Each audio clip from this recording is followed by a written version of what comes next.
La Sociedad Española de Radiodifusión presenta... Ser... ¡Viva la radio! Podcast. Siempre. En la mesa del análisis de Hora 25 esta noche, Isabel Morillo. ¿Cómo estás, Morillo? Dame un segundo que te vamos a abrir ese micrófono. Lo tenemos que abrir desde Sevilla. Morillo, a ver, pruébame. Hola, ¿qué tal? Buenas noches. No, venga, vamos a intentarlo. Y Luis Arroyo, muy buenas noches. Está en la Catedral de Sevilla y en una... Eso es, estoy metida. Buenas noches. Y se va a incorporar de un momento a otro Juan Manuel de Prada y a las 10:30, 9:30 en Canarias, viene a Hora 25 Irene Montero, que es la candidata de Podemos a las elecciones europeas. Antes, la última hora del ataque en Alemania contra un grupo de militantes anti-islam. Un hombre ha acuchillado a 7 personas, entre ellas a un agente de policía que ha intentado intervenir. Él está crítico de la gente y al atacante lo han abatido de un disparo, pero sigue vivo. Acabamos de saber que se trata de un hombre de 25 años nacido en Afganistán. Vámonos a Alemania, última hora, corresponsal Carmen Viñas. Buenas noches. Buenas noches, así es. Según las primeras valoraciones de los investigadores, el atacante de Mannheim es un hombre de 25 años, de origen afgano, que llegó a Alemania con 13 años y no se encontraba en el radar de los servicios secretos como radical, aunque no descartan que su motivación fuese islamista. Vivía en Hesse, a 40 kilómetros de la ciudad donde se ha producido la agresión. El hombre irrumpió en un acto de Pax Europa, una asociación populista de derecha radical, con un cuchillo y atacó al responsable del acto, un conocido islamófobo, también a quienes intentaron reducirle. 7 personas han resultado heridas de diversa consideración, entre ellas, como comentabas, un policía con heridas muy graves en cuello y espalda, por lo que ha tenido que ser operado de urgencia, igual que el ponente, herido de carácter grave con cortes en pierna y cara. Un agente logró dispararle y lo dejó herido. En este caso, la rápida intervención de la policía, siempre presente en los actos de la derecha radical o extrema derecha en Alemania, ha evitado una tragedia mayor. Carmen, ¿quiénes son? ¿Qué es este grupo de extrema derecha contra los que ha atacado el agresor? Bueno, los servicios secretos alemanes sitúan a Pax Europa como un grupo de abierta islamofobia. Llevan muchos años organizando manifestaciones y eventos por todo el país, destacando lo que perciben como la islamización de Europa y destacando los peligros del islam político. Es una asociación marginal, fundada por Michael Sturzenberger, una de las principales víctimas de este ataque. Este periodista es uno de los opositores al islam más conocidos y controvertidos de Alemania. Fundó un partido de escasa repercusión que se llamaba Die Freiheit, la libertad, que se disolvió en 2016 y posteriormente pasó a integrarse en un movimiento islamófobo que se llama Pegida. Tiene numerosos antecedentes policiales por incitación al odio e insultos a un agente de la policía. Carmen, gracias, buenas noches. Buenas noches, un saludo. Ya desde la perspectiva nacional es infame lo que ha hecho Vox. A última hora de hoy, a raíz de este ataque en Alemania, Santiago Abascal ha publicado una foto del agresor con el cuchillo ensangrentado en la mano y ha escrito: aquí vemos a un aliado de Sánchez pidiendo que le premien como ha premiado por lo mismo a todos sus aliados. Se entiende que esto lo dice en referencia a Hamás, vete tú a saber si también en referencia a Bildu, porque dentro de la lógica que rige a Abascal y los suyos, pues eso está justificado. Dice, pone la foto del atacante con el cuchillo en la mano y dice: aquí vemos a un aliado de Sánchez.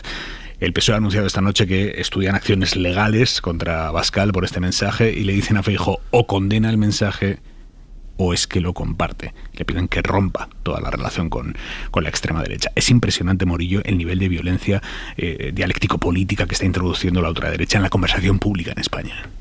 Es espeluznante.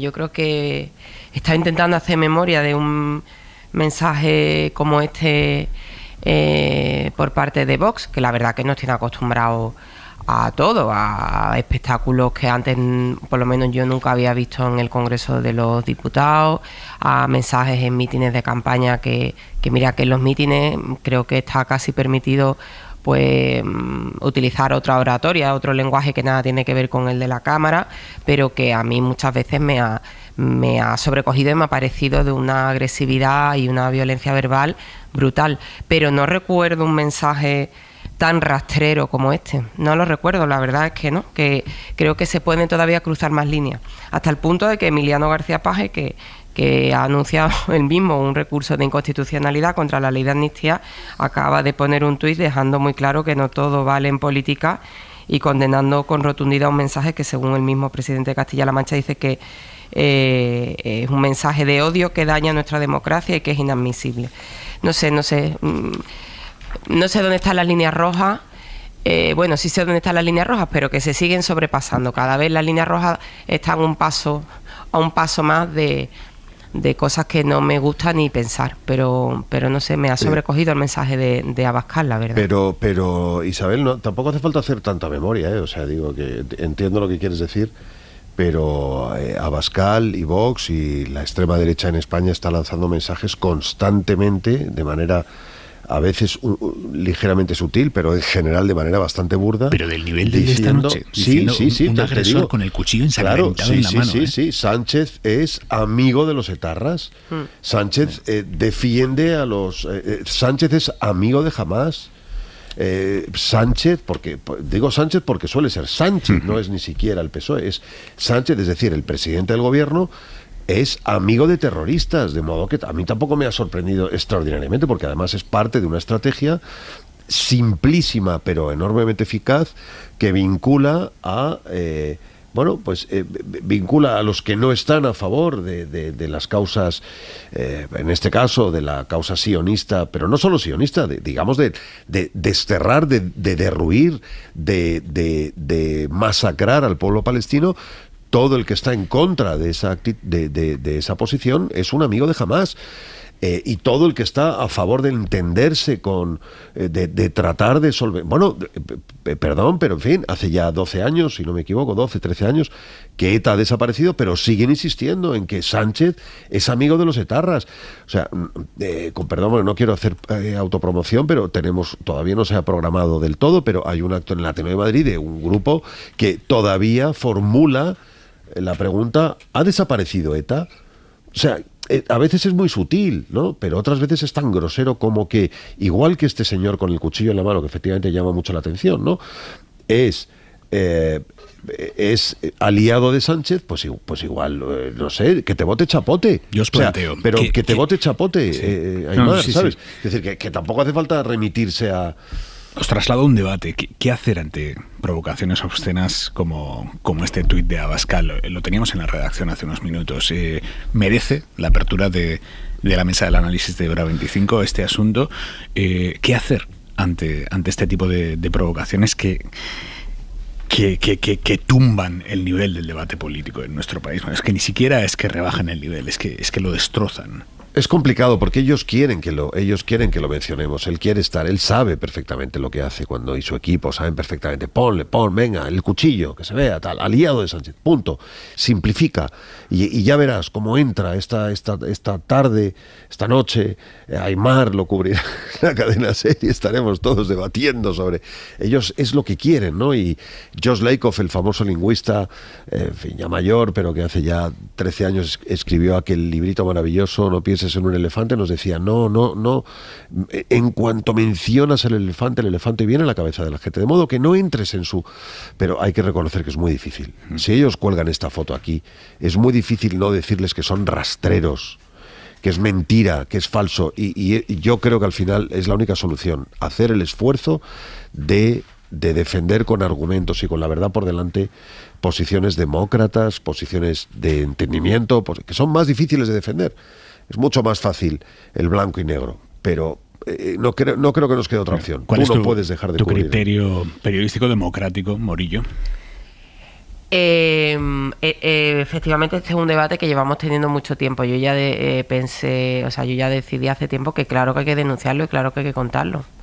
No por eso creo que se le está haciendo ni más difusión ni más publicidad, porque es que ellos tienen sus propios mecanismos para hacer llegar sus mensajes de odio. Es que Abascal pone un tuit porque sabe que ese tuit va a volar en redes y que pese a que nosotros nos asquea, habrá mucha gente que doble incluso la apuesta y diga todavía más barbaridades. O sea, yo sí creo que hay que denunciarlo con serenidad, sin caer en su juego, pero denunciarlo. Y por supuesto considero que el PSOE, como ha anunciado, debe de plantear esas acciones judiciales.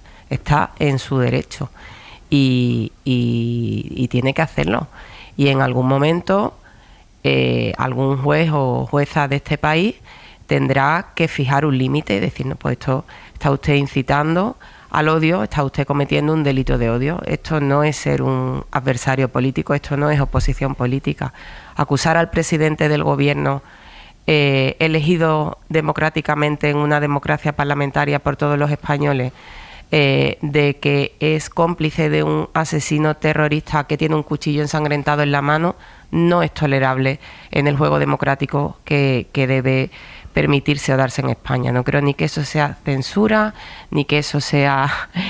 tengo una mezcla en la cabeza porque acabo de estar leyendo mucho sobre Trump, que también sé que lo vamos a abordar, y es que, claro, es todo tan similar, es una deriva tan similar y todo tan parecido que es escalofriante, sinceramente. Pero yo sí creo que hay que denunciarlo, que traerlo a colación y que abrir la tertulia con eso, claro que sí. Uno de los grandes asuntos de los mensajes políticos de la izquierda ante las elecciones del 9 de junio, ante las elecciones europeas, es la posibilidad muy real, la amenaza de una irrupción potente de la extrema derecha en el Parlamento Europeo, pero no sé hasta qué punto se está convirtiendo en uno de los ejes que puedan mover, decantar la campaña. Luis. Sí, pero completamente. Es decir, hay un peligro real. Claro, la gente no entiende, y no tiene por qué entenderlo, la complejidad de la política europea, que hay unos grupos parlamentarios, que estamos eligiendo una parte de un grupo parlamentario en Europa, que ese parlamento tiene una capacidad que ni siquiera intuimos de determinar nuestra vida diaria.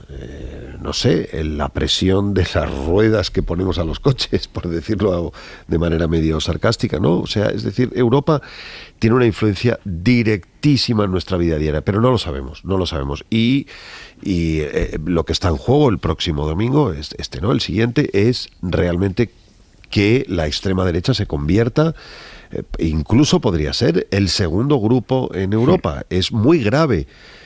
Una tendencia que ya hemos visto en países donde ya gobiernan, Italia. En Italia ya gobiernan, en Francia Macron está conteniéndolo bastante bien, pero Marine Le Pen podría ser la siguiente. Bueno, quiero decir, es un peligro cierto de una opción que es antieuropeísta. Cuidado, porque Vox aquí tiene una doble cara, digamos. No se atreve a decir, porque el país más europeísta de Europa es España. Los españoles tampoco lo sabemos, pero España es un país muy europeísta. Después de 40 años de dictadura aislacionista, España es un país muy europeísta. La opción Vox es votar a la anti-Europa, lo que ellos llaman el antiglobalismo, el nacionalismo más recalcitrante. Y es un peligro cierto. No lo sabemos, porque como al final nos vemos aquí metidos en la batalla de si la amnistía sí, la amnistía no, Sánchez, Feijóo, Abascal, no nos damos cuenta de lo que está en juego. Lo que está en juego es una opción, sea PP, incluso, me atrevo a decir aquí, el PP es un partido también europeísta. No exageremos. Estamos en campaña y el PSOE se ve obligado a decir, cuidado que ustedes pueden pactar con Meloni, tal, pero el PP es un partido esencialmente europeísta, y el PSOE también. Y iba a decir, me atrevo a decir, no hace falta atreverse a decirlo. Y los nacionalistas españoles, estatales, digamos, el PNV, Junts, son partidos también europeístas. Vox es un partido antieuropeísta, nacionalista, en contra de ceder soberanía nacional en favor de algo más que se llama Europa, y que es una verdadera bendición. Prueba de ello es que Rusia, claramente antieuropeísta, ha financiado a Vox. O hay indicios, a ver si me van a denunciar a mí ahora también, hay indicios bastante fehacientes de que ha estado financiando a Vox. ¿Por qué? Pues porque es una opción antieuropeísta. El lunes se celebra aquí en la SER y El País el debate central de las elecciones europeas. ¿Qué Europa queremos? ¿Debemos tener un ejército común? ¿Qué papel debe jugar la Unión ante los grandes conflictos internacionales? Europa se enfrenta a unas elecciones trascendentales para definir su futuro. Este lunes, a las 10:30 de la mañana, la cadena SER y El País reúnen a los candidatos de PSOE, PP, Ciudadanos, Vox, Podemos y Sumar para debatir sobre el futuro de la Unión Europea. Especial debate electoral europeo con Ángeles Barceló y Carlos de Vega. Síguelo en Cadena SER y El País. El lunes a las 10:30 de la mañana, 9:30 en Canarias. Por cierto, a última hora de hoy, en el mitin de Pedro Sánchez y Teresa Rivera en Murcia, Sánchez ha gestionado, así como van a escuchar, un momento de cierta tensión con un pequeño grupo de manifestantes que pedían en sus pancartas menos burocracia, es literal, y que gritaban Sánchez dimisión y socialismo corrupción. Y pitaban y tocaban la bocina y martillaban sartenes. Yo voy a decir una cosa. Escuchad.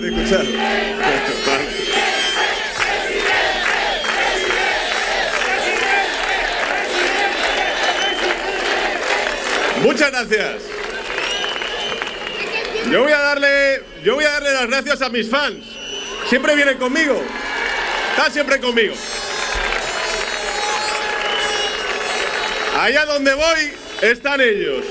Muchas gracias por estar siempre ahí conmigo, apoyándome. ¿Qué harían sin mí?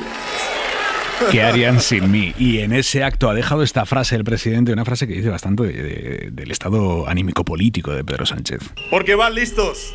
Vamos a gobernar 3 años más y luego les vamos a volver a ganar las elecciones generales en 2027 a la oposición, la derecha y la ultraderecha. Está venido arriba Pedro Sánchez de Morillón. Sí, yo lo vi el sábado en un meeting aquí en Sevilla, me llamó la atención. Efectivamente, el fenómeno fan de la militancia, que bueno, la verdad que la militancia del PSOE de Sevilla siempre ha sido muy entregada a sus líderes, pero es verdad que había un interés especial en decirle no tires la toalla, adelante, que no te hundan, estamos contigo. Por supuesto, los teloneros del presidente en el meeting, sobre todo la vicepresidenta y vicesecretaria general del PSOE, María Jesús Montero, arengó a eso, a te vamos a defender, no van a poder con nosotros, si te tocan a ti, nos tocan a nosotros, que es como muy de... sí, como muy de manada, muy de grupo, así muy... todo estaba muy bien medido y él, pues yo lo vi, venía arriba totalmente. Que claro, lo ves ahí y te recuerda fragmentos de la carta y dices tú, no veas la montaña de emociones en la que está subido este hombre. Pero sí, bueno, ellos están en campaña, tienen la autoestima alta, yo creo que el resultado de Cataluña les ha venido muy bien y creen que pueden ganar las elecciones. Bueno, y si no lo creen es lo que trasladan, ¿no? Que es lo que también toca en un momento de campaña electoral.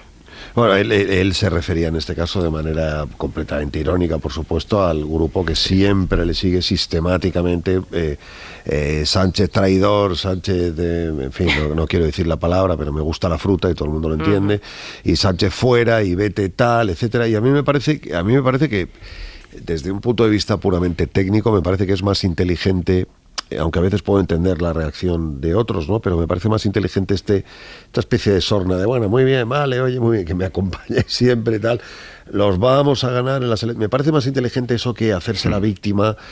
Vamos a tener ahora a Irene Montero, que ha sufrido, cuidado, porque claro, enfrente de su casa, no es lo mismo vivir en la Moncloa a 200 metros de la entrada que vivir en Galapagar con unos tipos en la puerta, con tus niños pequeños y tal, pero me parece siempre que desde estas posiciones de poder es mejor tomarse con cierta ironía y con cierta sorna. Bueno, pues ya están aquí, a Sánchez lo hemos visto varias veces ya en el, bueno, muy bien, venga, venga, a callar. Una cosa es que te escarchen en un mitin y otra cosa es que todo el rato 7 meses en la puerta de tu casa. Tienes toda la razón, por eso he hecho la salvedad.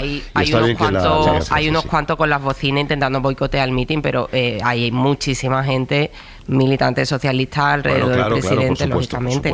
Y él efectivamente juega con esa ironía de decir que venís a por mí, mira lo bien que estoy, lo que tengo aquí alrededor. No, bueno, ¿qué va a hacer? Yo también lo considero inteligente. ¿Qué se va a poner? Yo creo que un pollo para que retiren a los 3 que están con la bocina. Yo creo que ha habido 2 grandes jefes de campaña, o no sé si jefes de campaña, en fin, o directores de cuadros medios de campaña para la campaña del PSOE en estas elecciones, que han sido claramente Milei y Netanyahu. Porque claro, ponerte, en fin, insultar al presidente del gobierno, en el caso de Milei de manera más o menos, en fin, absurda, ¿no? Y en el caso de Netanyahu, generando un debate y una controversia diplomática seria, ha sido francamente lo mejor que puedes hacer para que el PSOE fije una posición frente a posiciones completamente extremas, ¿no? De lo que no ha dicho ni palabra Sánchez en ese mitin en el Mar Menor es de la ley de amnistía que aprobó ayer el Congreso. Sí está apretando con ella en sus mítines Alberto Núñez Feijóo, esta tarde, por ejemplo, en Gijón. Mirad, aquí hubo una amnistía en el año 77. Hubo una amnistía en el año 77 para derogar las leyes de Franco. Y lo que no puede haber ahora es una amnistía en el año 2024 para derogar la Constitución española.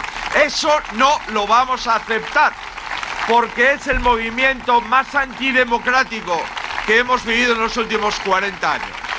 Amnistía para derogar la Constitución española, Morillo. Sí, hoy hablaba con alguien del PP y decía, está claro que nuestro marco de campaña es hablar de amnistía y de la mujer del presidente. Con esto es con lo que nosotros podemos conseguir que nuestro electorado no se quede en casa, se movilice y salga a votar, no en las europeas, sino contra Pedro Sánchez. Ese es el planteamiento, además abiertamente. Igual que en las filas del PSOE, yo creo que lo ha dicho muy bien Luis, el planteamiento es de lo que el PP no quiere que se hable, de Palestina, de ultraderecha y Vox, y de Milei, de todo lo que ocurrió. Bueno, claro, todo lo que sea similar al PP, a ese tipo de fuerzas de radicales y de extrema derecha, ¿no? Bueno, cada uno intenta imponer su marco de campaña. El PP cree que con la amnistía va a conseguir que haya gente que salga a la calle. Lo que pasa que a mí en el fondo me da un poco de pena que las europeas volvamos a salir a votar o contra la ultraderecha, que bueno, que es verdad que hay una amenaza que hay en Europa que se está extendiendo, o contra Pedro Sánchez, cuando de verdad deberíamos de votar por otras cosas, pero bueno, ya está, esto es lo que hay. Sí, en la boca del PP solamente, efectivamente, como ha dicho Isabel, existen dos asuntos. La esposa del presidente del gobierno, y eso significa corrupción en el entorno de Sánchez. Y dijo antes de ayer, si no recuerdo mal, Cuca Gamarra, la corrupción asedia a la Moncloa. Uno, y dos, también la corrupción. Lo han llamado corrupción política. O sea, han dicho que la ley de amnistía es corrupción política. Es decir, en el fondo solamente hay un mensaje. Corrupción igual PSOE, PSOE igual corrupción. Me parece de una vastez, de una simplificación, como efectivamente esta afirmación de hoy mismo de Feijóo, ¿no? Es decir, esto es derogar la Constitución. No, si usted cree que que cualquier ley es contraria a la Constitución, usted presenta un recurso. Es más, el PP presenta recursos constantemente contra las leyes del PP, y Paje se va a sumar, según parece, y hablaremos de eso si procede. Mira, vamos a escuchar. Pero eso no es derogar la Constitución. Vamos a escuchar lo que ha dicho el presidente de Castilla-La Mancha, anunciando un recurso a la ley de amnistía impulsada por su propio partido. Está llevando Paje a un nivel inédito su discrepancia permanente con la dirección federal de su partido. Hoy ha dicho que va a pedir al Consejo Consultivo Autonómico un informe para ver si hay base jurídica para que el gobierno autonómico que él preside recurra a la ley de amnistía. Por cierto, una ley de amnistía aprobada ayer con el voto favorable de los 8 diputados del PSOE de Castilla-La Mancha, de los que él es secretario general. Y no consta que les diera orden que ellos incumplieran de votar en contra. Esto es lo que ha dicho Paje. Para que esta región se defienda de lo que consideramos una agresión al concepto de igualdad y lo haga, lógicamente, en el Tribunal Constitucional. Mi discrepancia no es constitucional solo, es de fondo. El perdón no se contrata. El perdón no se contrata. Se da o no se da. Pero no se hace a cambio de nada, y menos a cambio de un chantaje. Por eso tengo muy claro que mi discrepancia es una discrepancia que seguirá adelante independientemente de la acción de la justicia. Esto ya no es un mensaje de mitin, esto ya no es un canutazo en el que uno puede tensar un poco la cuerda con la dirección de su partido. Esto es el anuncio de un recurso ante el Tribunal Constitucional contra una ley impulsada por el partido de uno mismo. La dirección federal del PSOE, ¿qué dice ante esto? Josué Coello, buenas noches. ¿Qué tal, Aimar? Buenas noches. Acostumbrados como están a la discrepancia en público de Emiliano García Paje sobre diversas cuestiones que salen de la Moncloa y más con la amnistía, desde el PSOE no le dan más importancia a este último pero importante paso del presidente castellano manchego. Fuentes del partido reconocen que Paje está en todo su derecho a presentar el recurso que considere, pero en el gobierno defienden que la amnistía ha servido para pacificar Cataluña y a los resultados del 12 de mayo se remiten. Paje a lo suyo y nosotros a lo nuestro, es una de las frases que nos dicen en privado en el PSOE, donde confirman que no van a tomar tomar ninguna medida contra el dirigente manchego ni van a responder en público a su órdago. En las filas socialistas tampoco ha sorprendido este paso de Page, siempre crítico con la amnistía. De ahí que reiteren en privado que puede dar el paso que quiera, pero por ahora se felicitan de que la amnistía ha salido adelante para desbloquear esta legislatura cuando acabe el ciclo electoral. ¿Qué os sugiere este órdago de Page? Yo no le doy mayor importancia, sinceramente, ¿eh? Primero porque él ha mantenido una posición para su parroquia en primer lugar, o sea, cuidado, él tiene mayoría absoluta en Castilla-La Mancha. Castilla-La Mancha, bueno, como cualquier otra comunidad autónoma, tiene sus peculiaridades. Él se debe a su parroquia, ha mantenido esa posición, pero a la hora de la verdad, tú has hecho referencia al hecho muy significativo de que sus propios diputados, los diputados de su propio partido en la región, han votado todos ellos a favor. Además, es un voto público, o sea, sí o no, dicho de viva voz. 1 y 2, hay que recordar cómo reaccionó Page ante el día del Comité Federal después de aquella retirada de 5 días del presidente Sánchez, ¿no? De manera absolutamente leal. Pero mantiene una discrepancia con respecto de la ley de amnistía, bueno, que es legítima. Que la expresó, además, por cierto, en su día en el Comité Federal. La ha expresado, efectivamente, la ha expresado, y entonces no puede desdecirse y de hecho la tiene que mantener. Yo no creo... Sí, pero una cosa es expresar la discrepancia respecto a una ley. Sí, bueno, pero él ha dicho que va a estudiar si se presenta un recurso. Y ya sabemos lo que pasa con los recursos también. Morillo, ¿cómo lo ves? Yo no lo veo tan normal. Quiero decir, el presidente Page, por supuesto, está en su derecho a presentar un recurso de inconstitucionalidad, pero creo que es una manera de que no es expresar tu malestar ni tu disconformidad, es sumarte a una estrategia anunciada ya por el PP, por Ayuso además, orquestada también desde Génova, de que todas las comunidades del PP, posiblemente también el propio PP con todas las vías que encuentre, van a recurrir al Constitucional la amnistía para intentar que se declare inconstitucional. Entonces, en ese panorama, presentar una ley de inconstitucionalidad, tú sumarte a ese coro de varones del PP, parece que estás disputándote con Ayuso la estrategia en contra de la ley de amnistía. A mí me asombra. No concluirá en nada.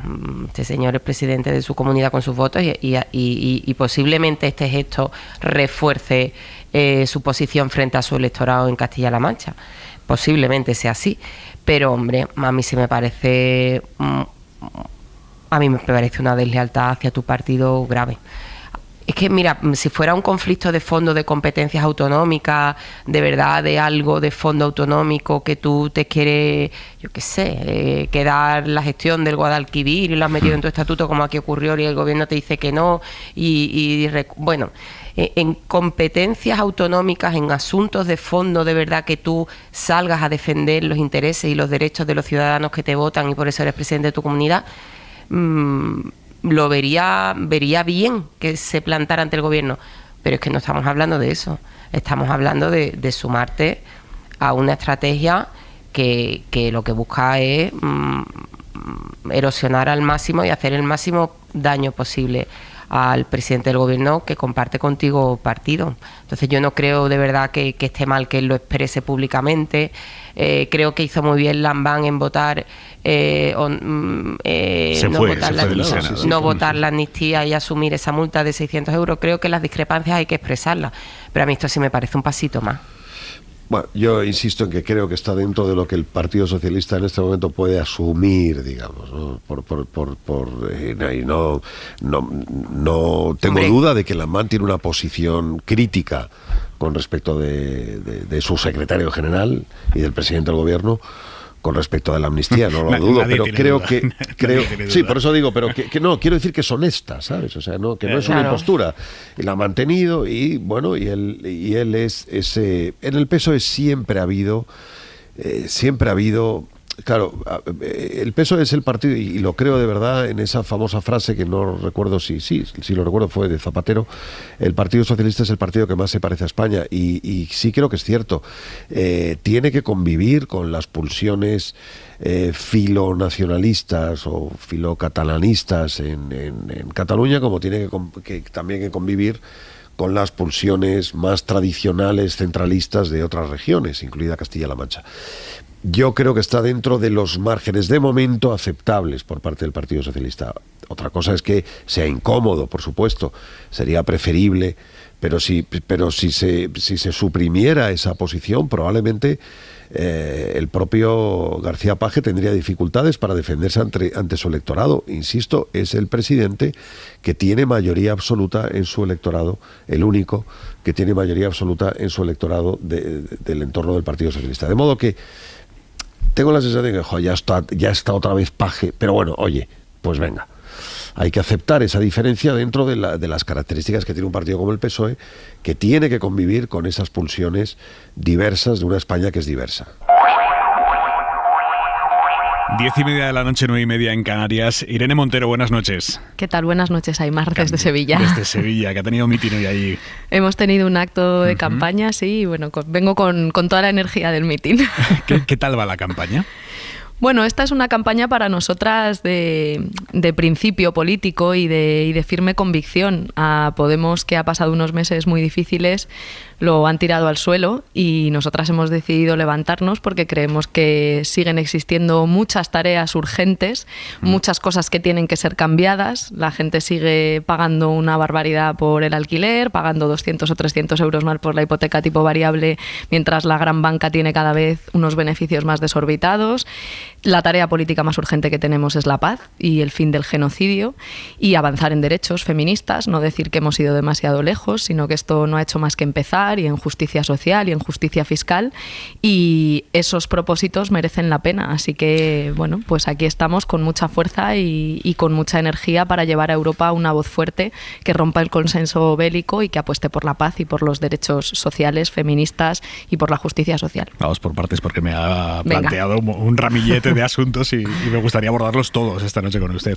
Le he oído estos últimos días decir insistentemente: la izquierda tiene que ponerse en pie. Esto, más allá del eslogan, ¿qué quiere decir? Que la izquierda se ponga en pie. Pues fíjate, esto quiere decir que en estos años hemos demostrado que era posible hacer muchas de las cosas que el bipartidismo nos había dicho siempre que eran imposibles, ¿no? El impuesto a las grandes fortunas, o la ley de vivienda, o la ley trans. Todo el rato nos decían: esto es imposible, esto no va a salir. Y hemos demostrado que se puede. Incluso la propia conformación del primer gobierno de coalición de la historia de la democracia, ¿no? Que hicieron falta 4 elecciones generales, y por el camino el Partido Socialista le entregó el gobierno al Partido Popular con tal de no hacer una coalición con Podemos. Y justo en este momento, cuando, claro, resultado del avance en derechos, hay una reacción, y los sectores reaccionarios, desde el poder político, judicial, mediático, contraatacan. Entonces hay mucha gente que dice, bueno, incluso el Partido Socialista, ¿no? Cuidado, que hemos ido demasiado lejos, las feministas han ido demasiado lejos. Queremos parar a la extrema derecha, pero hemos ido demasiado lejos. Bueno, yo creo que es necesario que la gente y la izquierda y las feministas nos pongamos en pie, y que saquemos esa íntima convicción de que es posible cambiar las cosas, porque sigue habiendo muchos problemas que la gente tiene en su día a día, para acceder al derecho a la vivienda, para llenar la cesta de la compra. Un mundo en guerra es un mundo en el que crece la desigualdad, en el que van a volver a imponer los recortes, y a España le corresponden 15.000 millones de euros en recortes. La guerra va a ser la excusa para que entren a gobernar en la Comisión Europea, con la socialdemocracia sentada ahí, lavando la cara a los antiabortistas, a los que niegan la violencia machista, a los que niegan el cambio climático. Entonces, nosotras creemos que este es un momento político, y también estas elecciones del 9 de junio son un momento para sacar esa íntima convicción de que no hemos ido demasiado lejos, de que otro mundo es posible, de que tenemos que seguir peleando para cambiar las cosas, y que tener esperanza en lugar de miedo, y trabajar juntas y luchar hasta vencer para cambiar todo lo que tiene que ser cambiado, es lo que se tiene que poner en pie en este 9 de junio y en general en España, porque si el bipartidismo se está reforzando para intentar que nada cambie de nuevo, pues la izquierda se tiene que poner en pie para que cambie todo lo que tiene que ser cambiado. Me llama la atención esta teoría de que formar parte de la Comisión Europea es poco más o menos que blanquear a los antiabortistas que formarán parte de esa Comisión Europea. ¿Qué debe hacer España? ¿Renunciar a esos espacios? ¿Renunciar a formar parte de la Comisión con con un comisario o una comisaria, una comisión en la que están representados los distintos gobiernos y sus ideologías. ¿España debería no participar de la formación de la comisión? Desde luego creo que el Partido Socialista tiene que comprometerse a que Teresa Rivera no sea una comisaria europea socialdemócrata que se integra en una comisión que incluye a la extrema derecha, que incluye a los antiabortistas. Me parece un poco extraño que tu eje de campaña sea parar a la extrema derecha gobernando en Europa con la extrema derecha. Yo creo que, digamos, eso cae por su propio peso y que lo hemos dicho muchas veces, ¿no? A la extrema derecha se le para garantizando derechos y eso ahora mismo en Europa implica sobre todo romper el consenso bélico. La excusa que está utilizando von der Leyen para hacer esta propuesta de comisión que integra desde la socialdemocracia hasta la extrema derecha de Meloni, que es profundamente antiabortista y que va en contra de la población LGTBI y que también impone recortes para los más pobres. Una de las primeras medidas de Meloni fue eliminar ese ingreso mínimo vital o renta básica. Yo creo que lo que tenemos que hacer es romper el consenso bélico. Y Ursula von der Leyen lo que está diciendo es: en la Comisión Europea cabe todo aquel que esté de acuerdo con el aumento de gasto militar y con la sumisión de Europa a los intereses belicistas y militares de Estados Unidos. Pues sí, yo creo que es el momento de apostar por la paz, por el fin del genocidio, por el fin de la complicidad de Europa con el genocida Netanyahu. Está Ursula von der Leyen ahora mismo denunciada ante la Corte Penal Internacional por su complicidad con el Estado genocida de Israel, y creo que tenemos que apostar por la paz y por los derechos, porque a la extrema derecha no se la frena gobernando con ellos en Europa, se les frena garantizando derechos sociales, feministas, justicia fiscal, justicia social y por tanto que la gente pueda vivir mejor. Me llama la atención que en su programa abogan por imponer sanciones económicas a los responsables del genocidio en Gaza y justo en la página anterior llaman a no amenazar con más sanciones a Rusia por lo que está haciendo en Ucrania. Es que a Rusia ya se le han impuesto todas esas sanciones. Lo increíble es la hipocresía de Europa, que en el caso de la invasión rusa de Ucrania está haciendo todo lo posible para pararle los pies a Putin, aunque en mi opinión lo están haciendo sometidos a los intereses de Estados Unidos y por tanto simplemente prolongando la guerra. Y si realmente lo que quisieran es pararle los pies a Putin y defender a Ucrania, entonces estarían haciendo lo mismo con el pueblo palestino o con los saharauis, y yo creo que eso es una tremenda hipocresía. En el fondo aquí lo que se está jugando no es la defensa de la libertad ni de la democracia, ni siquiera, en mi opinión, por desgracia, acabar con el sufrimiento del pueblo ucraniano. Aquí lo que estamos poniendo encima de la mesa es la sumisión de Europa a unos intereses militares, bélicos, geoestratégicos de Estados Unidos, y por eso en Europa primero nos dijeron no hay que enviar armas a Ucrania. Eso lo defendió hasta el Partido Socialista al principio, ¿no? Porque van a terminar esas armas en el ejército ruso. Luego se nos dijo sí, mejor hay que enviar armas porque lo manda la OTAN, pero solo armas defensivas, luego también armas ofensivas, y ahora ya estamos en la siguiente fase, que es que las armas que hemos enviado para defensa sirvan para atacar a Rusia, y hasta Macron está planteando el envío de soldados, ¿no? El envío de tropas, es decir, que Estados Unidos está ordenándole a Europa que en nuestro territorio pueda haber una escalada bélica que termine en la confrontación directa entre potencias nucleares. A mí me gustaría que la gente se pare un segundo a pensar lo que esto significa. Es un desastre para la humanidad, y yo creo que estas son unas elecciones de convicciones íntimas y de convicciones y principios ideológicos, políticos y éticos firmes. Yo no quiero un mundo en el que se imponga la ley del más fuerte.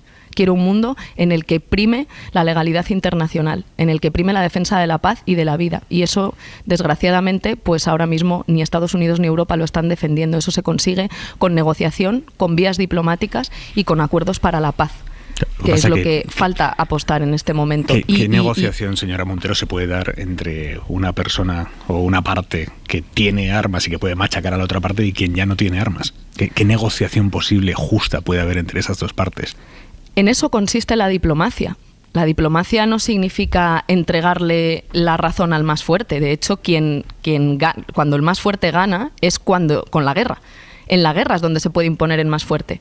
Los acuerdos y las negociaciones de paz son procesos a veces muy largos, que duran muchos años, en los que efectivamente las partes y la mediación entre las partes, ese es el trabajo diplomático, que es difícil, busca construir acuerdos justos que reparen a todas las víctimas y que acaben con el sufrimiento de los pueblos. Por eso uno de los primeros pasos siempre de las negociaciones de paz es el alto el fuego permanente, y a partir de ahí se negocian los términos de la paz.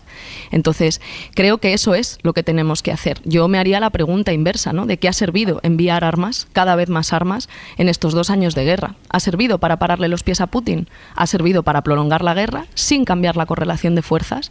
Y para lo que está sirviendo, desde luego, es para que se prolongue el sufrimiento del pueblo ucraniano, para que también se prolongue el sufrimiento del pueblo ruso y de los pueblos de Europa, que saben muy bien lo que cuesta la guerra porque la están pagando de su bolsillo cada vez que van a hacer la compra o que pagan la factura del gas o de la luz. Son los propios ucranianos, los agredidos, los que piden esa ayuda armamentística.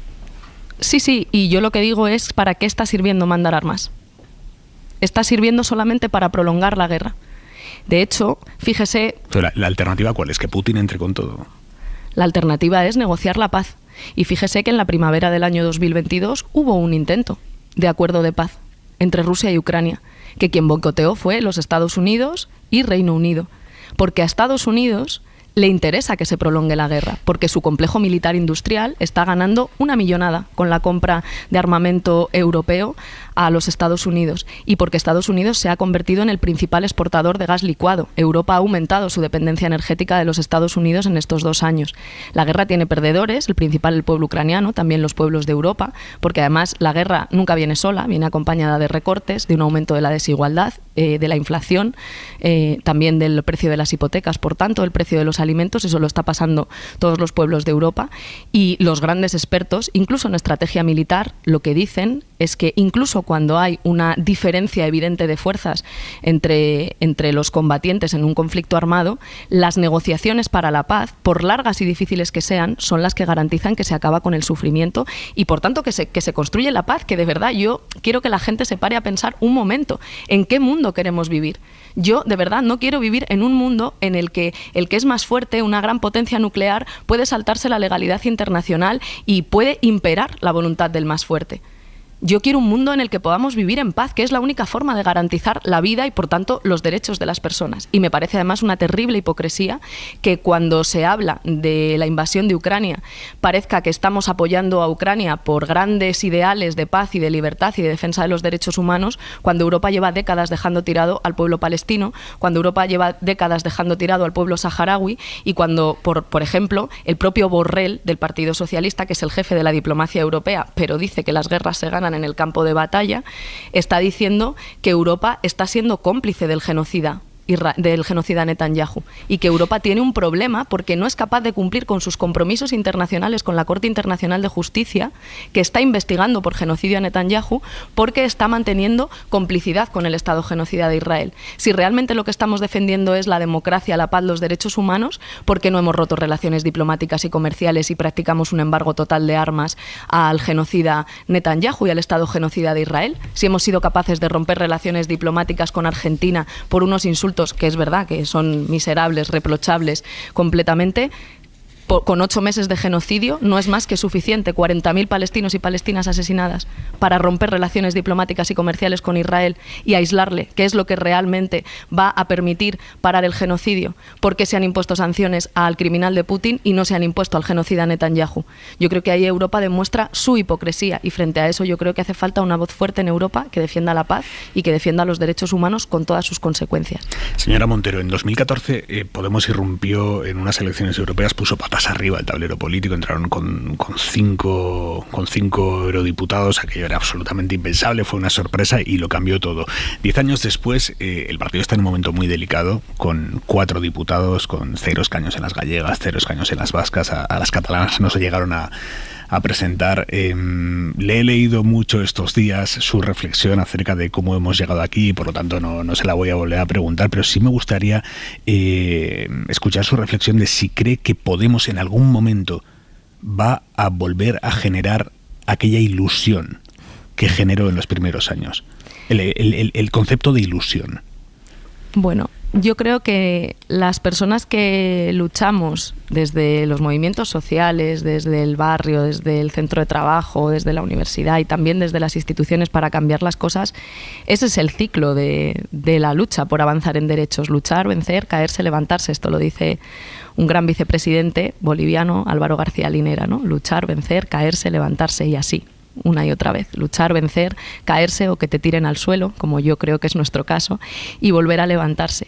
Y lo que creo es que ahora mismo hay como hemos pasado unos años de avances en derechos que mucha gente pensaba que eran imposibles, yo creo que nosotras mismas no imaginábamos que podríamos conseguir tantas cosas como hemos conseguido en estos 10 años, también hemos visto, y no es lo mismo vivirlo que saberlo. No es lo mismo tener la memoria de nuestras mejores tradiciones democráticas que vivir cuando esa ofensiva judicial reaccionaria o cuando esa guerra sucia contra quienes quieren avanzar en derechos se despliega en toda su profundidad.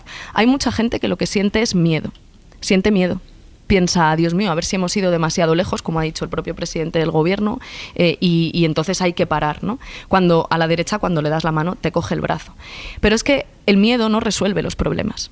El miedo no hace que el alquiler baje. El miedo no hace que la cesta de la compra sea más barata. El miedo no construye paz. El miedo no resuelve ninguno de los problemas que tiene la gente que nos está escuchando. Lo que es capaz de cambiar las cosas es la esperanza. Y de eso sabe la izquierda. A eso nos referimos también cuando decimos que la izquierda se tiene que poner en pie. Tenemos que recuperar y hacer que se sobreponga al miedo esa convicción íntima que somos más quienes la tenemos, de que otro mundo es posible, de que se pueden cambiar las cosas, de que sí se puede, que es el motivo por el que nació Podemos. Claro que las cosas se pueden arreglar. Y si nos dicen que es imposible, pero nosotras sabemos que es digno, que es justo y que es necesario, tenemos que hacerlo posible. Nos dijeron que era imposible un impuesto a las grandes fortunas, nos dijeron que era imposible el gobierno de coalición, que eran imposibles las leyes feministas, y las hemos hecho posibles, porque hemos mantenido en alto la esperanza, a veces a contracorriente, pero es que eso es Podemos también. Podemos es un motor de mayorías. A veces vamos a contracorriente al principio y convertimos esa a contracorriente, persistiendo y con esperanza, cuando la esperanza vence al miedo, lo convertimos en el boletín oficial del Estado. Hablando de cosas que parecen imposibles, señora Montero, ustedes llevan en el programa la jornada laboral de 30 horas, pasar de 40 a 30 sin perder salarios. Realmente esto no es una competencia europea, pero ustedes proponen desde Europa impulsar una estrategia europea para pasarlo a 30. Esto francamente parece muy difícil. Esto no es crearle falsas esperanzas a la gente. Me gusta, Aimar, que nos escuches y que no digas imposible, sino muy difícil. Sí, claro, avanzar en derechos es muy difícil, pero no imposible. Pero así quiero decir, desde una perspectiva te invito a que pienses si quieres votar a Podemos en estas elecciones europeas. Desde una perspectiva pragmática, señora Montero, estamos ahora en 40. El gobierno está impulsándolo a ver si llegan a 38,5. Ayer hubo una reunión con los sindicatos, la patronal, parece que todos son dificultades. Realmente prometer a la gente bajarlo a 30, esto no es, pues eso, crearle falsas esperanzas. Pues igual que cuando decíamos que queríamos un gobierno de coalición y el Partido Socialista decía que no, y toda la progresía mediática decía que no daban los números, y la guerra sucia contra Podemos hacía que tuviésemos decenas de causas judiciales abiertas en los juzgados. Yo sé que las cosas son difíciles, creo que si algo nos ha enseñado estos 10 años de lucha es que se pueden cambiar las cosas, pero a veces se paga un precio político que ojalá nadie tuviese que pagar, ni hubiese pagado, ni tenga que pagar en el futuro. Pero que las cosas pueden cambiar, claro que lo creo, y que creo que viviríamos mejor en un mundo en el que trabajemos menos horas y tengamos más tiempo para vivir, para estar con la gente que queremos, para ir al cine o al teatro, para tomar una caña con las amigas, para descansar, para leer, para cuidar a las personas a las que queremos cuidar. Sí, claro que creo que viviríamos mejor, y claro que creo que es posible, porque fíjate, ahora estamos en un contexto en el que no solamente la jornada laboral está en 40 horas, sino que las economías mundiales, europeas, la española, se sostiene sobre los hombros de las mujeres, sobre miles y miles de millones de horas de trabajo no pagadas, no retribuidas, nunca visibilizadas, y que son las que sostienen el mundo. Yo no sé cuántos días aguantaría la economía española si hay una huelga de cuidados y si las mujeres dejan de asumir sobre sus cuerpos y sobre sus hombros toda esa tarea. Claro que creo que el trabajo y las tareas socialmente necesarias se pueden repartir mejor para que trabajemos menos y vivamos mejor. ¿Y sabes cuál es el primer paso para conseguirlo? Proponerlo. ¿Qué opinión tiene de Estrella Galán, señora Montero? Pues no la conozco personalmente y la verdad que creo que en esta campaña yo tengo que hablar de Podemos. El resto le corresponde a la gente que tiene que juzgar y que tiene que pensar y reflexionar para decidir su voto. Sobre Podemos, ¿la supervivencia de Podemos pasa porque usted consiga escaño? Yo creo que Podemos va a seguir luchando siempre. Y como te decía antes, nosotras tenemos muy claro que para avanzar en derechos el ciclo es luchar, vencer, caerse y levantarse. Pero claro que nos jugamos y ahora mucho. Están en levantarse. Efectivamente, nos han tirado al suelo y hemos decidido que merecía la pena ponerse en pie. Y también pensamos que no es una tarea solo de Podemos.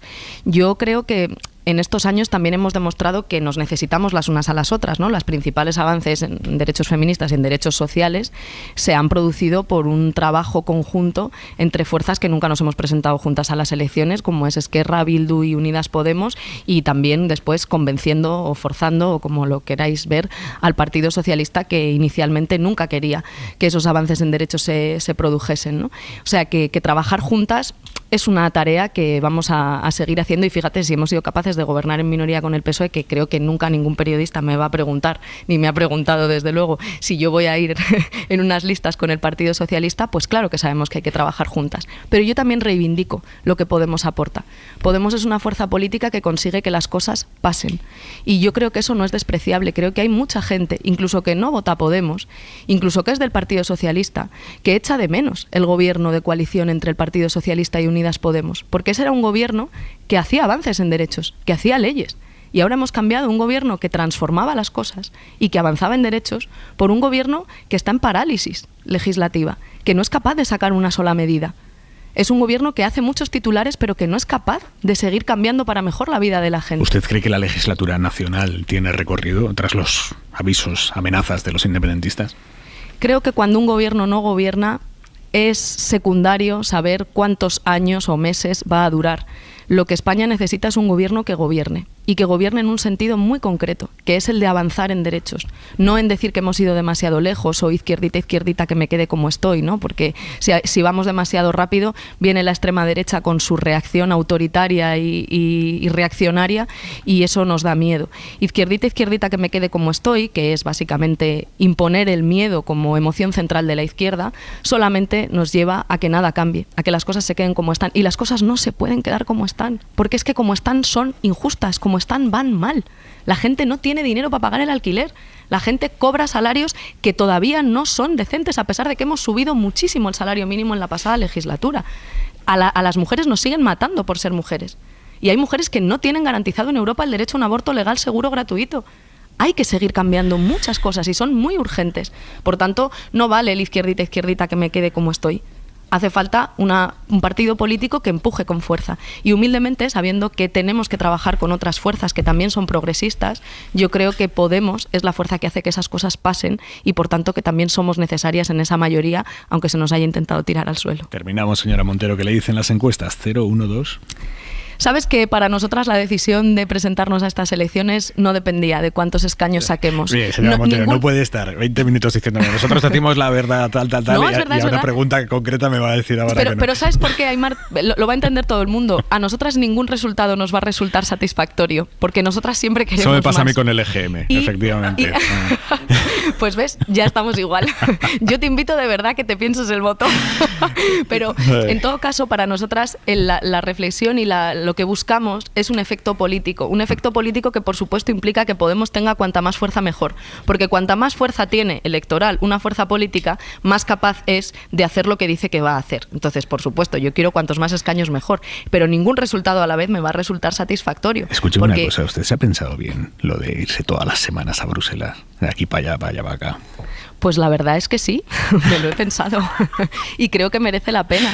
Estos años han sido muy difíciles y hemos vivido momentos muy intensos, pero creo que pocos como el tener una situación en la que tanto mi pareja como yo éramos parte del gobierno y por tanto había que hacer ahí sí malabares para organizar las cosas y para ordenar bien los tiempos. Ahora yo creo que por suerte vivimos en un país un poquito más feminista, en parte gracias al trabajo que hemos hecho y sí, estoy muy convencida de que esa es la tarea que tenemos ahora para llevar una voz fuerte por la paz y de derechos humanos a Europa y de derechos feministas, y también para poner en pie a la izquierda en España, que es una tarea que merece la pena, que la gente saque sus convicciones más íntimas, más profundas, y que vote con la convicción profunda de que es posible cambiar este mundo y vivir en un mundo mejor. Irene Montero, candidata de Podemos a las elecciones europeas, gracias y suerte.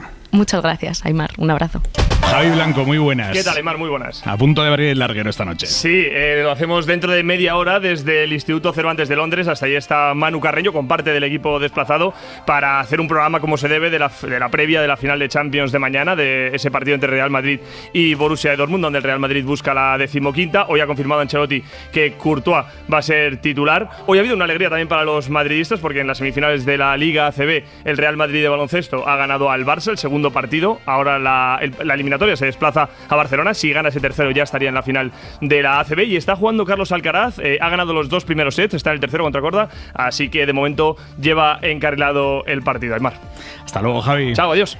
Y la ropa para este fin de semana, Jordi Carbó, buenas noches. Buenas noches. Sobre todo para mañana, ropa para afrontar momentos de lluvia, no un día entero lloviendo, sino chubascos que afectarán por una parte al Cantábrico más oriental, sobre todo el País Vasco, también al norte de Navarra y sobre todo a las provincias del Mediterráneo. Chubascos que incluso darán lugar a alguna tormenta intensa en algunos momentos de mañana por la tarde en el este de Castilla-La Mancha, sobre todo en Albacete y Cuenca, también en el interior de Murcia, Valencia, y chubascos también intensos en Cataluña. El domingo en general va a hacer más sol y las temperaturas el fin de semana un poquito más bajas que las de hoy, pero se mantendrá el calor en el centro y suroeste de la península. Hasta el lunes, Jordi. Buen fin de semana. Isabel Morillo, tú que estabas sentada allí al lado de Montero, ¿qué conclusiones sacas de la entrevista? Bueno, pues mira, la verdad que la he visto muy relajada, muy sonriente, pese a que a la pobre le quedaban un poquito grandes los cascos y ha tenido que estar todo el tiempo... Han dicho que hemos tenido problema con los auriculares, ¿no? Que se le estaban cayendo. Sí, pero bueno, estaba muy relajada, muy sonriente. Hacía tiempo que no coincidía con Irene Montero y la he visto pues de verdad ilusionada. Ilusionada en su campaña. El mensaje es clarísimo, ¿no? Hemos podido, es posible, del sí se puede ahora al es posible, era posible, lo hemos demostrado que estando nosotros ahí las cosas pueden cambiar a mejor. Pues un mensaje inteligente, ¿no? Ha evitado confrontar con Sumar y con la candidata de Sumar, me parece también una estrategia inteligente. La verdad que a mí como me puede el humano, ella es muy linda, muy agradable y bueno, está metida plenamente en su campaña, venía entusiasmada de su acto aquí en Sevilla, que lo ha tenido con Marc Ambroyé y con Diego Cañamero, que son dos mitineros de esos que creo yo que le habrán dado energía para lo que queda de fin de semana, desde luego. Juan Manuel de Prada, buenas noches. Muy buenas noches, Aymar. He escuchado solo a medias la entrevista, ¿no? En algunas de las horas que ha hecho estoy totalmente de acuerdo. Creo que todas las observaciones que ha hecho... Explica a los oyentes porque estarán alucinando. Hemos tenido un problema logístico. Sí, bueno, vamos a ver. No, mañana voy a escribir un artículo, pasado mañana. Mira, ya que soy uno de los pocos... Juan Manuel. Ya que soy uno de los pocos columnistas en la prensa que jamás ha insultado a Óscar Puente, sino todo lo contrario, en este programa lo he defendido. Mi próximo artículo le voy a dirigir una carta a Óscar Puente porque creo que hay que abrir una reflexión en España sobre lo que está pasando con las líneas férreas, con la incorporación de estas compañías extranjeras. Pero escucha, si Óscar Puente está plenamente de acuerdo contigo con eso. No, ya, pero bueno, una cosa es estar de acuerdo. No, es que no valen los pronunciamientos retóricos. Hombre, es que esto es un expolio de la riqueza nacional. Es que hay unas compañías extranjeras que están utilizando el tendido del ferrocarril que hemos pagado los españoles de nuestro bolsillo, porque eso lo ha pagado el erario público. Bueno, buena parte lo ha pagado Europa, Juan Manuel. O sea, gran parte de nuestras infraestructuras nos ha pagado Europa. Gran parte la ha pagado Europa, no, vamos a ver. Dejarlo claro. Yo con lo caliente que viene Prada hoy, tampoco polemizaría con mucho. Retraso, no, mira, esto también tendría que ser una bandera que cogiera Irene Montero, porque no, yo creo que lo que se está haciendo a mí me parece una vergüenza, Me parece una vergüenza. Lo de los trenes, dices. Sí, vale. Lo de los trenes. No solo los trenes, las infraestructuras, es decir, las infraestructuras que están hechas fundamentalmente, ¿no? Esto de las ayudas de Europa, las líneas férreas españolas llevan 200 años, ¿no? En construcción, ¿no? Pero la alta velocidad, Juan Manuel. No, ya no la alta velocidad, pero la alta velocidad se ha podido hacer gracias a que se hicieron otras. Y a mí me parece impresionante que ahora mismo los trenes de la compañía pública española estén saliendo con retraso, estén llegando con retraso, se tengan que parar en mitad de su trayecto. Y todo esto es porque las infraestructuras no soportan el número de trenes que en estos momentos están utilizando las vías. Prada on fire. Sí, mira, hombre, no, es que me ha dolido mucho porque os he dejado aquí en Bragas, ¿no? Porque yo tendría que haber estado aquí desde las 10 de la noche, que además era mi intención. Algo hemos hecho, O sea, ya, hombre, no. Sé que habéis hecho el programa mucho mejor sin mí, pero me duele. Eso nunca. Me duele no cumplir. Yo estaba preguntando internamente, digo, ¿qué pasa con Juan Manuel? No va a hablar, ¿no? Que no ha llegado. Isabel, encantado de hablar contigo. El otro día estuve en tu tierra. Lo sé. Sé que te hicieron buenas entrevistas. Yo estoy esperando que te la hagan para mi medio. Sí, me la va a hacer el Periódico de España aquí en Madrid dentro de una semana, me han comunicado. He presionado, ¿eh? No hacía falta, pero he presionado por si acaso. Te lo agradezco un montón. Te lo agradezco de corazón, Isabel. Bueno, entonces a ver de qué hablamos. Del periódico de Morillo, de los trenes, de Irene vamos Montero. a hablar de lo que he escuchado de Irene Montero. Estoy totalmente de acuerdo, Aymar, de lo que ha dicho de la guerra de Ucrania y de lo que ha hecho de Palestina. Estoy totalmente de acuerdo. Tú le has dicho que son los ucranianos quienes piden más armas. Representados por su gobierno. Las pide Zelensky y quienes están detrás de Zelensky. Y las armas se piden para que el complejo militar industrial sea boyante. Esta es la realidad. Y esas armas que piden, a cambio Rusia está produciendo armas a lo bestia, y están diezmando a la juventud ucraniana. A mí me gustaría que hablase la juventud ucraniana a ver si quiere que le den más armas. Pero bueno, este es otro tema. Estoy muy de acuerdo con todas las cosas que ha dicho. Evidentemente, en este respecto, ha reivindicado leyes que yo ya he dicho aquí que me parece que han sido graves errores, que creo que además han dividido a la izquierda. Y luego ha hablado del tema de la jornada laboral. A mí este tema me parece muy interesante, pero este tema se tiene que acompañar, porque volvemos a lo mismo. Esto se tiene que acompañar con una reflexión sobre la inteligencia artificial y sobre la robotización del trabajo. Porque lo que no puede ser es que reduzcamos la jornada laboral simplemente para que las empresas tengan menos costes y se aprovechen de las ventajas de la inteligencia artificial. La inteligencia artificial y su incorporación al mercado laboral, si se hace a costa de que los trabajadores trabajen menos, hay que obtener dinero, el Estado tiene que obtener dinero de la inteligencia artificial y de la robotización. Porque si no ya sé lo que va a pasar, ¿no? Disminuyen los costes, los trabajadores trabajan menos y va a haber mucha gente sin trabajo, que en el fondo lo de reducir la jornada laboral encubre que mucha gente se va a quedar sin trabajo. Y este es un tema que hay que reflexionarlo seriamente, porque los seres humanos, las personas hemos nacido para el trabajo como el ave ha nacido para volar. Y las personas cuando no trabajan se convierten en alimañas. O sea, aquí vas a volver al ave de velocidad. Las personas cuando no trabajan se convierten en alimañas. Entonces, yo estoy muy de acuerdo en la reducción de la jornada laboral, pero hay que hacer una reflexión muy seria sobre lo que está ocurriendo en el mercado de trabajo y lo que va a ocurrir en los próximos años con la robotización. Venga, Rollo. Bueno, a mí lo que me... Más allá del grado de acuerdo o desacuerdo, que muchas de las cosas, como Juan Manuel y como Isabel, estoy de acuerdo, pero lo que me inspira escuchar a Irene Montero es una suerte de, no sé si de nostalgia o de ternura, porque cuando escucho este constante victimismo de que nosotras hemos conseguido, porque gracias a nosotras ha habido un gobierno de coalición, gracias a nosotras el feminismo, en primer lugar, bueno, gracias a vosotras, utilizo el Eso es una utilización del género femenino, a mi modo de ver, incorrecta la que hace Irene Montero. Exacto, bueno, pero lo digo siguiendo su... que además tampoco me parece mal, porque ella es mujer además. Pero bueno, digo, esta especie de victimismo, ¿no? Y nos caemos pero volvemos a levantar, nos han tirado, ha llegado a decir, creo que ha dicho. Bueno, quiero decir, no se ha tirado nadie. Ha habido constantes convocatorias electorales y desde hace 10 años habéis perdido un crédito electoral espectacular, pero que además no ha ido a ningún otro sitio más que a sumar. Es decir, perdón, pero Irene Montero y Pablo Iglesias y el resto de dirigentes del actual Podemos, es que lo habéis dilapidado todo, traspasándoselo. Bueno, vamos a ver qué resultado tienen ahora las europeas, que es siempre más fácil obtener escaños por la circunscripción nacional, etcétera. Pero en definitiva es como, oye, ya está bien de victimismo, de que, Dios mío, somos víctimas, ¿no? Perdón. Ha habido una falta de empatía con tus propios cuadros, los fundadores, Errejón, Carolina Vescanza, Juan Carlos Monedero, que está en la retaguardia. Todos ellos os han abandonado. No es una conspiración mundial, no. Vosotros habéis dilapidado un enorme caudal de esperanza que había, que recogisteis además, y que se había generado previamente, por cierto, en el famoso 15M.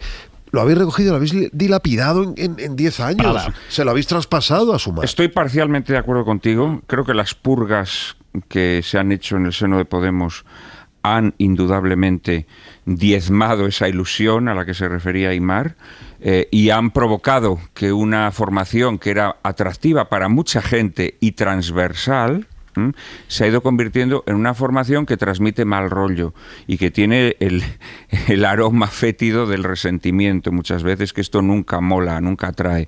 Pero también creo que hay que decir una cosa.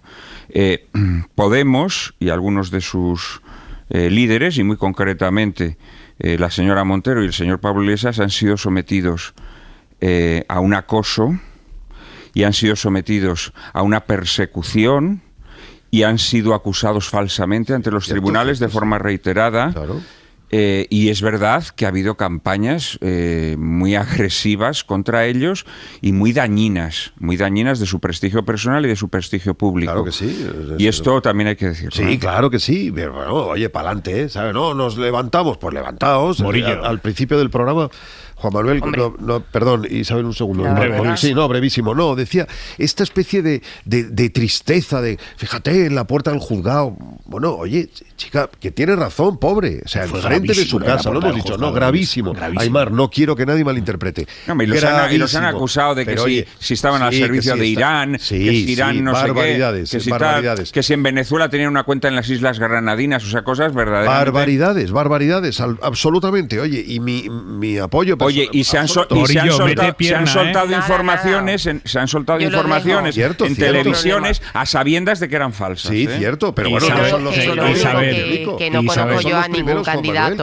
No conozco yo a estas alturas de mi vida, no conozco a ningún candidato ni candidata que vaya a hacer una entrevista en campaña haciendo autocrítica. O sea, no la hace normalmente. Desde luego no esperaba yo que viniera aquí Irene Montero a sentarse en el diván y a analizar los problemas que ha tenido Podemos, que no sé ni siquiera si lo hacen en la esfera privada o no. Creo que quizás deberían hacerlo más a menudo y que la autocrítica es muy sana, pero que desde luego no era el ámbito para que ella viene aquí a una entrevista de campaña electoral, lógicamente.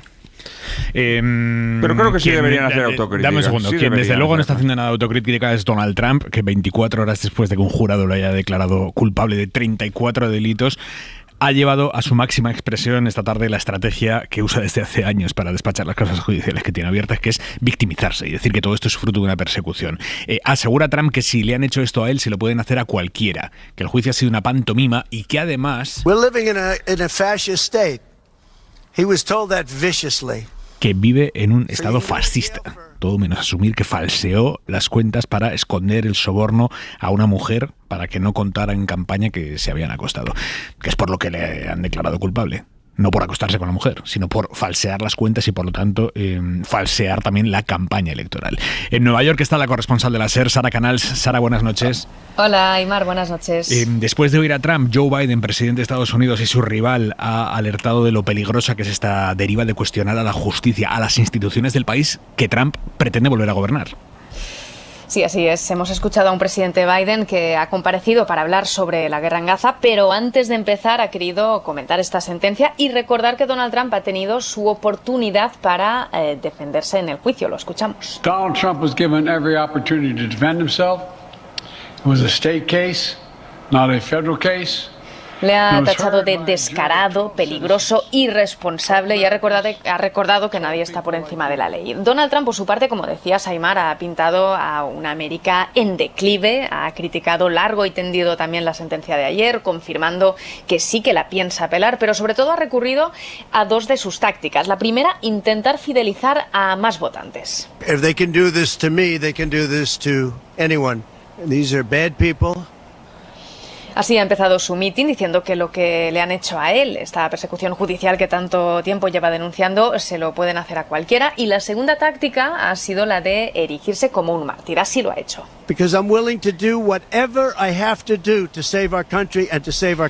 Estoy dispuesto a hacer lo que sea necesario para salvar al país y para salvar a la Constitución. Eso sí, también ha tratado de enviar un mensaje positivo anunciando una recaudación récord desde que se ha conocido la sentencia. Lo escuchamos. A record $39 million in about a 10-hour period. 39 millones de dólares, ha dicho, durante un periodo de solo 10 horas. Así lo ha apuntado, lo ha hecho en una comparecencia dentro de su rascacielos en Manhattan y frente a las míticas escaleras doradas, donde, recordaremos, anunció su salto a la política. Los alrededores de la Torre Trump, Sara, donde Trump ha compartido esta tarde, donde has estado tú, estaban llenitos de acólitos del expresidente que le compran absolutamente todo de este marco victimista. Están indignados por la sentencia, están los votantes demócratas también indignados por la sentencia, pero ellos por la reacción de Trump y el riesgo que supone para la democracia. Sí, es interesante ver el panorama, el ambiente que se respiraba. Hemos visto a grupitos de defensores y de detractores separados por la policía, por vallas de seguridad, donde no se han producido altercados. De hecho, es una escena habitual en días históricos o atípicos como este, como ocurrió ya con sus imputaciones, por ejemplo. Pero la indignación, hay que decirlo, se palpaba en ambos bandos. Entre los contrarios a Donald Trump hablaban del miedo al fascismo. Violated the law, he's trying to deceive voters, and that's scary. All over the world where fascists have come to power, Trump ha violado la ley, ha intentado engañar a los votantes y da miedo. Su actitud es la misma que vemos en todos los países del mundo donde los fascistas han llegado al poder. Esto nos lo explicaba un activista neoyorquino mientras sostenía una pancarta con una cara enorme de Donald Trump y la palabra culpable. En la otra acera, sin embargo, cruzar la calle, predominaban las gorras rojas con el logo del Make America Great Again, banderas patrióticas, música a todo trapo, muchos carteles con insultos contra el presidente Biden. Y este joven, también neoyorquino, nos contaba así lo indignado que estaba. It's absurd. They would never do this to anyone else. If he goes to jail, it's not happening. But if he does, I mean, he'll win in jail. Ha dicho que es absurdo, que esto no se lo harían a nadie más, que si acaba en la cárcel, cosa que él no cree que pasará, Trump va a ganar desde la cárcel. En su camiseta, por cierto, llevaba impresa una foto suya con Trump. Nos ha contado que se conocieron el año pasado en su club de golf, en un meeting, y que hablaron durante 45 segundos. Es que la situación... Sara, gracias, buenas noches. Buenas noches. La situación es tremenda. Estados Unidos tiene ahora mismo un expresidente y candidato oficialmente delincuente. Es un señor que lo declaran culpable y lo primero que hace es, como preso político, dice, como preso político pido dinero.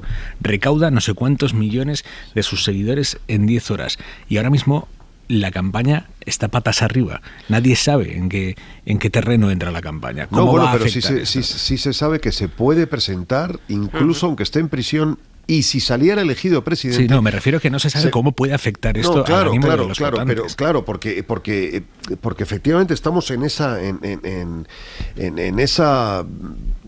democracia que no entendemos. O sea, no cómo puede ser que un individuo que, más allá de que pagó por tener sexo, que oye, pues bien, digamos, en fin, ya hablaremos de eso, ¿no? Pero con una actriz porno, pero que luego la presiona para que no lo cuente.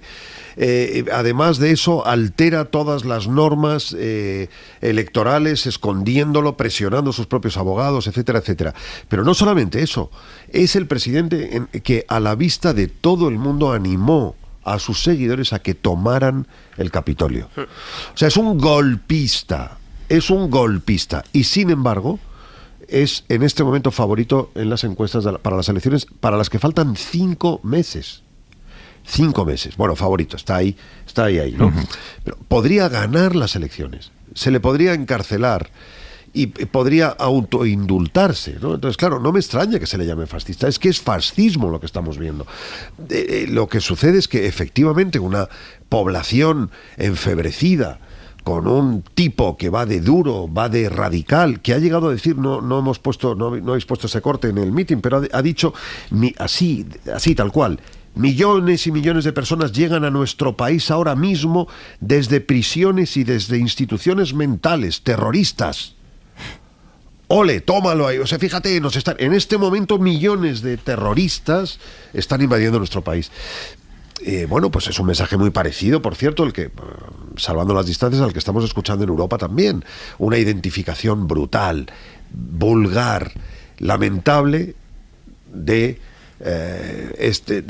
invasión de inmigrantes que son terroristas, todos ellos, de gente que se queda con nuestro dinero, de gente que nos ataca, que terminan con la familia tradicional, que terminan con el país, que se están apropiando de lo nuestro. Es lamentable, pero ahí está. Prada. Yo aquí creo que esto es un ejemplo de de la enfermedad de una sociedad puritana. Porque en realidad Donald Trump simplemente es rehén de sus pecados. Y Donald Trump entra en la espiral propia de quien quiere ocultarlos. Y para ocultarlos, pues remueve Roma con Santiago y es capaz de hacer todo tipo de trapacerías en su desesperación. Pero esto es lo propio de una sociedad puritana. En una sociedad católica los pecados se perdonan y la sociedad acepta que somos débiles y que por lo tanto esa debilidad de quien ha tenido del desliz es la debilidad nuestra. Pero que aquí no se le acusa de follar, Prada. Aquí se le acusa de delitos graves de falsificación de registros comerciales. Es la desesperación que le lleva a su desliz. Bueno, entonces, ¿qué porque hacemos? Vive en una sociedad enferma y puritana, en donde un tío tiene un desliz y el resto del mundo le señala y le dice: has tenido un desliz, has tenido un desliz. Tiene 4 causas penales pendientes. Esta es la primera. A ver, 35. a mí, pero es un delincuente. Pero que todo lo que ha hecho, lo hace por desesperación. Es como esa película en el que uno comete un error, entonces para tapar el error tiene que matar a uno y cuando mata a uno luego tiene que matar a otro y así es muy claro. Es el efecto dominó típico de quien no puede reconocer su culpa. Bueno, o sea, vamos a ver, ha falseado 34 registros contables. Claro, de hecho, él mismo hoy en sus comparecencias, pero ¿por qué lo hace? Sí, ¿por qué en su lo comparecencia hace? le ha dicho que no lo hizo él, sino un asesor que tenía ahí que lo ha hecho hacía él. todo mal. Lo ha hecho él en su desesperación por para supuesto. que no se entere Melania. Que por cierto, hay que tener mal gusto tener a esa señora en casa. No sigas por ahí. No, pero ¿cómo que no? Sigas por ¿Cómo ahí. que no? ¿Cómo que no? Pero es un horror la actriz esa porno, Venga, es un horror. eso sí que bueno, no, Prada, venga. Bien, vale, de acuerdo. Vamos a centrarnos pero en lo que dicho lo cual, sí, es la desesperación. Ahora que le pagó $420.000. Es la desesperación la que le lleva a hacer eso. Totalmente, bueno, da igual esto. Hombre, no me extraña, es que Mira, para yo no estar con Donald Trump en 2016 hay que tener mucho estómago. Pero quiero decir que no es todo, no, Morillo. es la civilización cristiana, hombre, no, es un presidente. Venga, chicos, no, es el mundo católico Isabel y el mundo Morillo, por favor. Yo tengo mundo puritano. que decir que en 2016, cuando este señor ganó la presidencia de Estados Unidos, fue mi primer pronóstico absolutamente fallido y que desde entonces no he vuelto a acertar nada. Que no ganaría, no sí. podía creerme que un tipo de este corte, de esta altura moral, intelectual, con ese discurso, pudiera llegar a ser presidente de Estados Unidos. Desconozco en profundidad Estados Unidos, nunca he vivido allí, sé que es un país que tiene 200 millones de electores, por lo cual es inabarcable saber que hacer una prospección sobre lo que va a pasar, y menos desde España, tantísimos kilómetros, pero en la vida pensé que un ser como este podría llegar a ser presidente, no de Estados Unidos, de ninguna democracia, y ganó. Y ya lo de ahora ya es que me parece que es increíble. O sea, no es que vaya a volver a ganar según los sondeos o que esta condena penal le haya dado alas a su campaña. Es que a mí me parece alucinante que su propio partido no haga ningún tipo de reproche y lo vaya a volver a proponer sin si Trump tiene oportunidad, pensarlo. no nos engañemos, si Trump tiene oportunidad de ganar las próximas elecciones en los Estados Unidos es por el rival que tiene enfrente. Eso también hay que pues decirlo. Claro, si te ponen enfrente a un señor que está gaga, de esa edad. un señor que está gaga, no es la edad, bueno, no es la edad, es que está gaga, bueno, es que es un su señor que forma está física gaga. y mental, Pero bueno, porque es un señor que ha convertido el mundo en un polvorín. Totalmente. Claro, es un señor que ha convertido el mundo en un polvorín y es un señor que está alimentando guerras y está apoyando a regímenes políticos criminales. O sea, vamos a ver, porque claro, es que es un señor del Partido Demócrata que está aplicando a rajatabla la política neocon. Arroyo. No vamos hombre, a estar más. Primero, que esté gaga es una opinión. No es una opinión, hombre. Yo creo que hay muchas pruebas. Bueno, oye, perdona, tengo que decir, el presidente. ¿No lo has visto nunca ¿No lo has visto saludando a los amigos invisibles? Si todos vemos la tele, sí, fenomenal, vale. Hombre, o sea, bueno, pero Prada, vamos a ver. O sea, cuidado con que es que lo hemos visto saludando a amigos invisibles. Seamos un poco serios. No hay ningún dato y en Estados Unidos hay unos controles hiperexhaustivos de la capacidad de los presidentes. Sí, porque además está súper regulado. Bueno, olvidemos que hay un informe de un fiscal que dice eso. Bueno, es un informe de un fiscal, cierto. Pero no solo eso, y hay guiones de sus intervenciones. Y tiene 5 años más que Trump. Yo aquí ponerme a discutir si es mejor Biden o Trump o apelar cuando estamos hablando de un fascista, perdona, estamos hablando de un fascista golpista y referirnos a que Biden está, pues oye, te lo compro si quieres. Ojalá estuviera he dicho que Trump tiene posibilidades de ganar por culpa de que el Partido Demócrata no presenta un candidato. Trump tiene posibilidades de ganar, como tiene posibilidades de quedar segundo grupo en las próximas elecciones aquí en Europa, la extrema derecha. Puede ganar porque estamos en un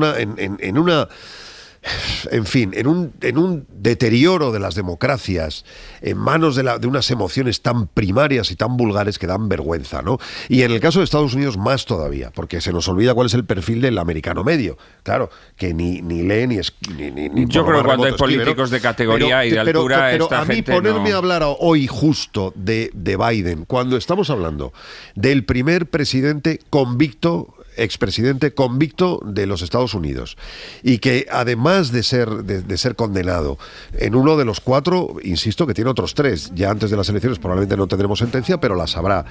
Ponernos a hablar de lo mal que lo hace Biden, Dios bendiga a Biden frente a este chalado que nos puede llevar a la perdición. Si el mundo no estuviera loco, casi todos los expresidentes americanos serían convictos, porque la mayor parte han sido criminales. Pues entonces, bueno, señores, lo dejamos Madre aquí mía, por hoy. qué nivel de viernes. A mí los viernes es por lo del tren. Un par de cosas que les quiero contar a los oyentes. El lunes estamos en el Parlamento Europeo. Vamos a emitir una edición especial de Hora 25 desde el Europarlamento. Una edición que le estamos preparando y va a quedar estupenda. Pero antes, el lunes por la mañana, ya lo saben, el debate central de las elecciones europeas se va a celebrar aquí en la SER y El País, moderado por Ángeles Barceló y Carlos de Vega. A las 10:30 de la mañana, 9:30 en Canarias, aquí en la SER lo van a poder escuchar. Señores, Luis Arroyo, Isabel Morillo, Juan Manuel de Prada, un abrazo. Buen fin de semana. A descansar todo el mundo, venga.